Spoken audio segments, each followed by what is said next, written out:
Dear students, welcome to Learning Management System of साथ कामयाबी हमारे साथ। Dear students, हमने फंडामेंटल कॉन्सेप्ट्स का टॉपिक शुरू किया हुआ है, जिसमें से हम पढ़ चुके हैं relative message, isotopes, mole, Avogadro number, empirical and molecular formula.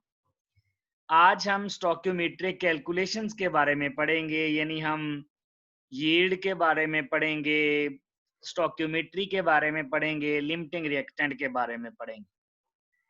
उससे पहले हम थोड़ा सा मोलर वॉल्यूम का भी जिक्र कर लेते हैं। मोलर वॉल्यूम होता है volume of 1 mole of ideal gas. This is volume of 1 mole.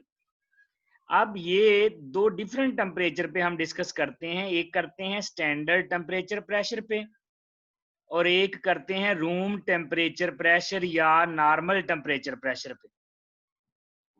Standard temperature कितना होता है? 273 केल्विन या 0 डिग्री सेंटीग्रेड। और जो नॉर्मल टेम्परेचर या रूम टेम्परेचर है वो होता है 298 केल्विन और या 25 डिग्री सेंटीग्रेड। इसी तरह अगर स्टैंडर्ड प्रेशर देखें तो वो 1 एटीएम या 760 टॉर ही होता है, आरटीपी पे भी और एसटीपी। अब दोनों पर वॉल्यूम डिफरेंट है। जब टेम्परेचर 0 डिग्री सेंटीग्रेड होता है और प्रेशर 760 टॉर तो वॉल्यूम होता है 22.414 डेसीमीटर क्यूब। लेकिन अगर हम टेम्परेचर ज्यादा कर दें, 0 से बढ़ा के 25 कर दें, तो ये बढ़ जाएगा, वॉल्यूम पहले से ज्यादा हो जाएगा, 24 डेसीमीटर क्यूब हो जाएगा। तो जब भी क्वेश्चन पूछा जाए तो आपने ये बात पहले नोट करनी है कि उसने एसटीपी पर वॉल्यूम पूछा है या आरटीपी पर वॉल्यूम पूछा है। एसटीपी पर पूछा हो तो इस 22.414 से कैलकुलेशन करें, और अगर आरटीपी पर हो तो फिर 24 डेसीमीटर क्यूब से करें। अगरचे हमारी बुक में जब कोई टेम्परेचर प्रेशर नहीं दिया हुआ तो एसटीपी पर ही हम कैलकुलेशन कर रहे होते हैं, क्योंकि हमारी बुक्स में आरटीपी यूज नहीं हुआ। एक इसमें एग्जांपल एक्सप्लेनेशन देख लेते हैं। हमारे पास 2 ग्राम हाइड्रोजन है। 2 ग्राम हाइड्रोजन के 1 मोल बनते हैं। 1 मोल में मॉलिक्यूल हमेशा एवोगैड्रो नंबर के बराबर होते हैं और 1 मोल का वॉल्यूम 22.414 ही होता है। अब गैस चाहे कोई भी हो, जैसा कि हमारे पास मीथेन है तो उसका भी 1 मोल है 16 ग्राम का, तो 1 मोल में मॉलिक्यूल और वॉल्यूम सेम होगा। इसी तरह अगर हमारे पास कार्बन डाइऑक्साइड हो तो उसमें भी 1 मोल में उसमें हमारे पास मॉलिक्यूल भी सेम होंगे और हमारे पास वॉल्यूम भी सेम होगा। तो ये गैस का देखिए हर एक का मैस डिफरेंट है, लेकिन मैसेज और साइजेस वॉल्यूम को अफेक्ट नहीं करते। क्यों नहीं करते? क्योंकि गैस के मॉलिक्यूल अपने डायामीटर का 300 टाइम्स एक दूसरे से दूर होते हैं, जिसकी वजह से मैसेज और साइजेस वॉल्यूम को अफेक्ट नहीं करते। ये क्वेश्चन सॉल्व कर लेते हैं। फॉर एग्जांपल हमारे पास 1.4 ग्राम नाइट्रोजन है। मैंने लास्ट टाइम भी बताया था आपने हमेशा 1 मोल से शुरू करना है। अब देखिए 1.4 नाइट्रोजन के मोलर मैस से कम है या ज्यादा? नाइट्रोजन का मोलर मैस होता है 28, तो ये उससे कम है, तो इसका मतलब है आप मोलर मैस को हाफ करना शुरू कर देंगे। जैसे देखिए नाइट्रोजन का 28 ग्राम है, तो 28 ग्राम का 1 मोल है, 1 मोल का वॉल्यूम 22.414 डेसीमीटर क्यूब है। अब इसको हाफ करें तो आपको मोल भी हाफ करने पड़ेंगे, मॉलिक्यूल भी हाफ करने पड़ेंगे और वॉल्यूम भी हाफ करना पड़ेगा। अब हमारे पास ये 14 आ गया। अब ये 14 और 1.4 मिलती जुलती वैल्यूज हैं, सिर्फ फर्क क्या है, हमें यहाँ से डिजिट लेफ्ट साइड पे मूव करना है या सब को 10 से डिवाइड करना है, क्योंकि 14 को 10 से डिवाइड करें तो 1.4 बनता है। तो इसको 10 से डिवाइड कर दें, इसको भी 10 से डिवाइड कर दें, इसको भी 10 से डिवाइड करें, तो ये पावर एक कम हो जाएगी और ये 1.12 इसका आंसर बन जाएगा। तो इस तरह जब भी वॉल्यूम से रिलेटेड क्वेश्चन आ जाए, आपने देख लेना है कि जो गिवन वैल्यू है वो मोलर मैस से कम है या ज्यादा। अगर मोलर मैस से ज्यादा है तो मोलर मैस को डबल करना शुरू कर दें, कम है तो उसको हाफ करना शुरू कर दें, और देख लें फिर पॉइंट का फर्क होगा कि 100 पे डिवाइड करना है या 10 पे डिवाइड करना, वो आइडिया लगा लें। नेक्स्ट है हमारे पास स्टोइकियोमेट्री। स्टोइकियोमेट्री एलिमेंट्री, इसका लफ्जी मतलब होता है एलिमेंट्री मेजरमेंट्स, ऐसी मेजरमेंट जिसका ताल्लुक केमिकल इक्वेशन से होता है। ये ब्रांच है केमिस्ट्री की जिसमें हम क्वांटिटेटिव रिलेशनशिप स्टडी करते हैं between reactants and products in balance chemical equation. यानी हम रिएक्टेंट्स और प्रोडक्ट की अमाउंट को डिस्कस करते हैं जब इक्वेशन बैलेंस होती है। इसके अजम्पशन कौन कौन से हैं? All reactants are changed into products, यानी 100% रिएक्शन होगा। नंबर 2 पे साइड रिएक्शन नहीं होना चाहिए, और नंबर 3 पे 2 लॉज ओबे होंगे, law of conservation of mass and law of definite proportions. Law of conservation of mass क्या है कि जितना रिएक्टेंट का मास होगा उतना ही प्रोडक्ट का मास होगा। और लॉ ऑफ डेफिनेट प्रोपोर्शन क्या है कि आपने फार्मूला चेंज नहीं करना। जैसे आप देखें वाटर है, वाटर में हाइड्रोजन और ऑक्सीजन की रेशो क्या है? एटम की 2:1 है, तो ये 2:1 ही रहनी चाहिए, चाहे वाटर कहीं से भी लिया गया हो, वो रिवर हो, वो कैनाल हो, स्प्रिंग हो, ओशन हो, सी हो, जहां से भी आप वाटर लें, रेशो यही रहेगी। This is law of definite proportions.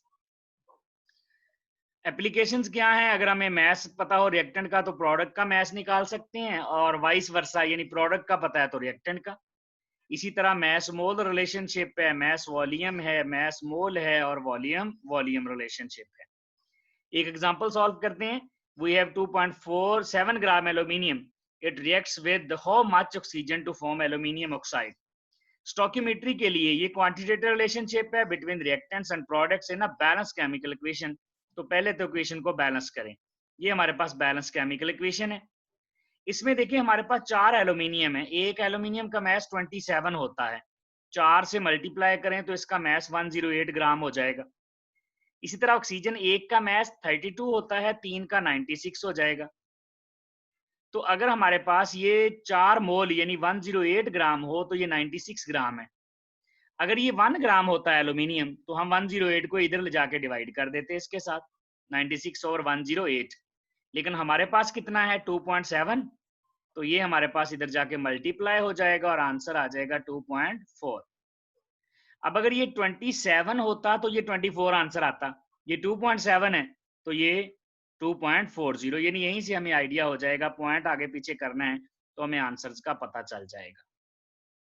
Next है लिमिटिंग रिएक्टेंट। लिमिटिंग रिएक्टेंट क्या होता है? Which is present in lesser amount than stoichiometric amount.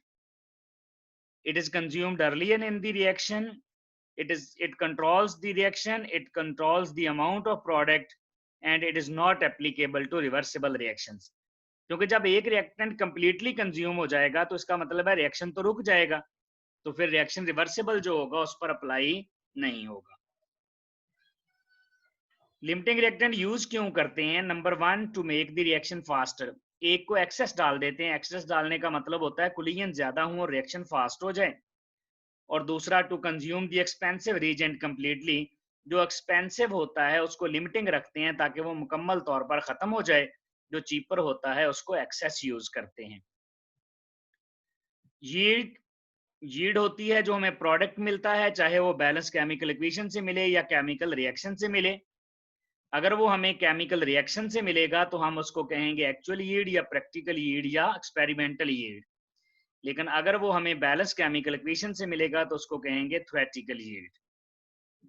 अब एक्चुअल और थ्योरेटिकल की जब रेशो निकालते हैं और 100 से मल्टीप्लाई करते हैं तो इसको एफिशिएंसी ऑफ द रिएक्शन या परसेंटेज यील्ड कहते हैं, actual over theoretical into 100। Actual yield less होती है थ्योरेटिकल यील्ड से, why? Due to the loss of products during evaporation, filtration extra. इसके अलावा ऑल द रिएक्टेंट्स में not be converted into products, यानी रिएक्शन रिवर्सिबल भी हो सकता है, साइड रिएक्शन हो सकता है, बाय प्रोडक्ट उसमें बन सकते हैं, और रिवर्सिबल रिएक्शन हो सकता है। इसके अलावा इनएक्सपीरियंस वर्कर भी हो सकता है जिसको पता ही नहीं है सोल्यूशन कैसे बनाना है, टेम्परेचर कितना रखना है, प्रेशर कितना रखना है। अब इससे रिलेटेड एक दो हम क्वेश्चन सॉल्व कर लेते हैं। फॉर एग्जांपल हमारे पास 8 ग्राम हाइड्रोजन है, reacts with 32 gram oxygen to form how much water. दो चीजें हमने देखनी है, एक तो इन दोनों में से लिमिटिंग कौन सा है, क्योंकि जब तक लिमिटिंग का नहीं पता चलेगा हम वाटर नहीं बता सकते कितना बनेगा। तो बैलेंस केमिकल इक्वेशन लिखें। बैलेंस केमिकल इक्वेशन में देखें हाइड्रोजन के कितने मोल हैं? 2, ऑक्सीजन के 1 और वाटर का 2 मोल्स हैं।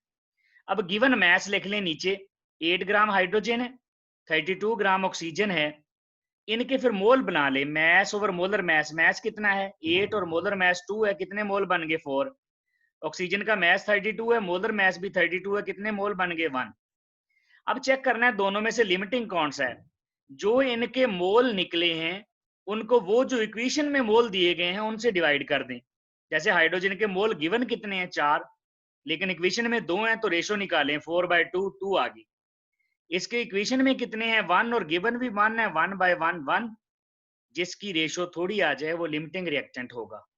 याद रखें जो मोल गिवन हैं, जो स्टेटमेंट में मोल दिए गए हैं, उनको इक्वेशन वाले मोल से डिवाइड कर दें दोनों रिएक्टेंट के, जिसमें आंसर छोटा आ जाए वो लिमिटिंग होगा। जैसा कि इसमें छोटा आंसर आया, दिस इज लिमिटिंग। अब इसको चेक कर लें, ये लिमिटिंग है, 1 मोल है, गिवन गिवन 1 मोल है, तो 1 मोल से देखें इक्वेशन क्या कहती है, 1 मोल से 2 मोल बनेंगे, तो 1 मोल से जब 2 मोल बनेंगे, वाटर के 2 मोल कितने होते हैं 36 ग्राम, आंसर आ जाएगा इसका। इसी तरह एक और क्वेश्चन देखें, what volume of ammonia is produced on reacting 20 centimeter cube of nitrogen with 90 centimeter cube of hydrogen। यहाँ 60 लिखा हुआ है, इसको ये 90 सेंटीमीटर क्यूब है।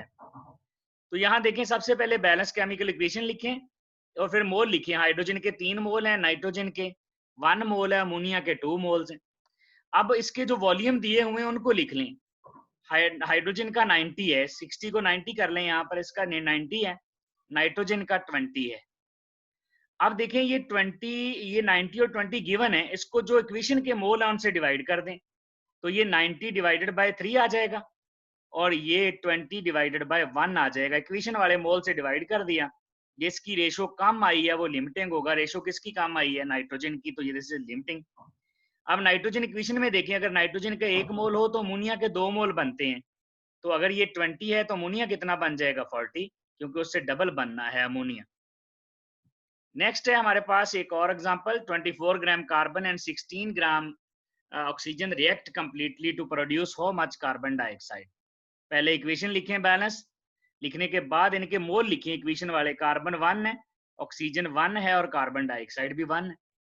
अब इनके रिएक्टेंट के मैस लिख लें, कार्बन 24 है, ऑक्सीजन 16 है, और फिर क्या करें इनके मोल लिखें। कार्बन का 24 हो तो मैस और मोलर मैस कितने मोल बनेंगे, इसको 12 से डिवाइड करें 2, इसको 32 से डिवाइड करें, कितने बन गए, आधा मोल बनेगा 16/32। अब रेशो निकाल लें किसकी, इनके जो मोल गिवन है इक्वेशन वाले मोल से डिवाइड कर दें, तो ये 2/1, गिवन 2 है, इक्वेशन 1 है, ये गिवन 0.5 है, इक्वेशन वाला 1 है, तो ये कितनी आ गई रेशो 0.5। जो कम आ गई, ये 2 है, ये 0.5 है, जो कम आएगा वो लिमिटिंग रिएक्टेंट है। तो इसका मतलब लिमिटिंग रिएक्टेंट कौन सा है, हमारे पास ऑक्सीजन है। अब ऑक्सीजन का 1 मोल हो तो कार्बन डाइऑक्साइड का भी 1 ही होता है। ऑक्सीजन जो कि लिमिटिंग है इसका 0.5 है, तो कार्बन डाइऑक्साइड का भी 0.5 होगा, यानी आधा मोल। और कार्बन डाइऑक्साइड का 1 मोल कितना होता है 44, आधा मोल 22 ग्राम बन जाएगा। इस तरह से आपने given mole divided by equation वाले मोल करके रेशो निकालनी है। जिसकी रेशो कम आ जाए वो लिमिटिंग रिएक्टेंट होता है और आप आराम से आंसर निकाल सकते हैं। Thank you very much.